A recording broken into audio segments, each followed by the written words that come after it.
is it for you to get around campus now that you have an injury?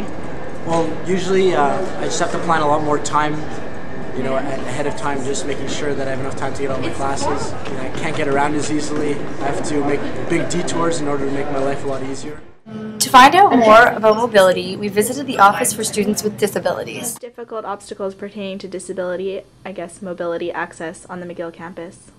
Well, one of the main ones is, of course, the geographic kind of location of McGill. Built on a hill, it does pose some problems for students with mobility issues such as wheelchairs or even, things like arthritis or knee problems. The other kinds of issues that we often face on campus are, of course, the variety of the ages of the buildings. One of the major buildings, one of the landmarks on campus that, of course, is not yet accessible is Redpath Museum. It's in the center of campus. If you're disabled, you can't go up to Blackadder because it's only stairs.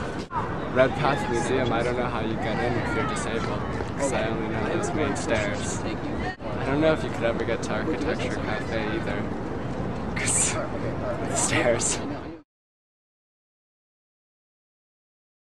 I've never really noticed. I think there's a lot of buildings you have to get into by stairway, but I never really thought about it before. And there are a lot of older buildings, so I don't think there's a lot of access for disabled people. So that's a problem. It doesn't really ever cross my mind. I think that the McGill University campus should be more accessible to disabled students, students with physical handicaps.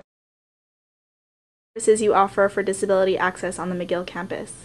Well, one of the main services that we offer to students with mobility issues, that's usually the term we use is mobility, and there are about 50 or so that are chronic, permanent mobility issues, and there are about another 50 or so every year that injure themselves and are on crutches or have some sort of mobility issue as a result of an injury or a sports accident, that sort of thing.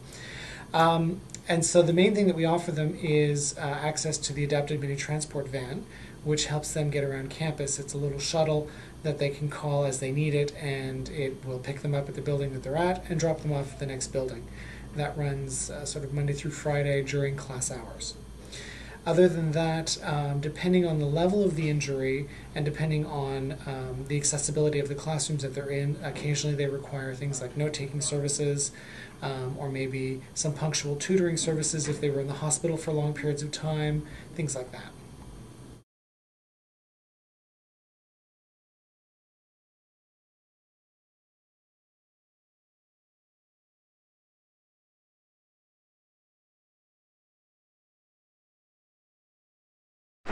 Are you aware that there's a McGill bus that can take people who are disabled up the hill? No, I didn't even know about that.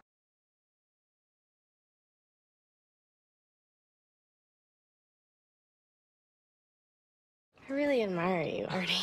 I had no idea how difficult this was. We won't pay for the special bus we need to take Artie and his wheelchair with us to sectionals. What? I'm not the only kid in a wheelchair at this school, but I think I'd rather just get a ride from my dad and use this for a handicap ramp in the auditorium.